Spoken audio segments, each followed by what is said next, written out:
নমস্কার বন্ধুরা, আপনাদের আমার কিচেনে সবাইকে ওয়েলকাম। আজকে আমি কড়াইশুঁটির কচুরি রান্না করে দেখাচ্ছি।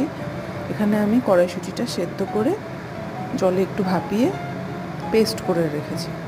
তারপরে কড়াইয়ে তেল দিয়ে তেলটাকে গরম হতে সময় দেব। গরম হয়ে গেলে তার মধ্যে একটু কালো জিরে ফোড়ন দেব, তার সঙ্গে দেব একটু হিং ফোড়ন। আদাটাকে আমি আগে থেকে গ্রেট করে রেখেছি, এখানে আমি বাটিনি, আদাটাকে গ্রেট করে দিয়ে দেবো। এটাকে একটু নাড়াচাড়া করে ভাজা ভাজা হলে তার মধ্যে আগে থেকে যে কড়াইশুঁটিটা আমি সেদ্ধ করে রেখেছিলাম, এর মধ্যে আমি কিছুই দিইনি, নুন মিষ্টি এমনি জাস্ট বেটে রেখেছিলাম, ওটাকে কড়াইতে দেব। তার মধ্যে এখন আমি অ্যাড করব পরিমাণ মতো নুন, পরিমাণ মতো চিনি।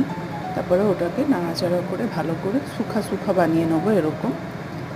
তারপরে ময়দাটা আমি ময়ান দিয়ে মেখে রেখেছিলাম, তার থেকে লেচি কেটে পুরগুলো ভরে ভালো করে গোল্লা করে, দেখুন এখানে আমি দেখিয়ে দিচ্ছি, এভাবে করে নিয়ে বেলে নেব। অনেকগুলো একসঙ্গে বেলে নিয়ে তারপরে এটাকে আমি এক এক করে ভেজে তুলে নেব। তাহলেই আপনাদের তৈরি হয়ে যাবে কড়াইশুঁটির কচুরি। আমি যেভাবে বানাই খুব সহজ পদ্ধতিতে, সেভাবেই আপনাদের সঙ্গে শেয়ার করলাম। ভালো লাগলে লাইক, কমেন্ট, শেয়ার করবেন। ধন্যবাদ।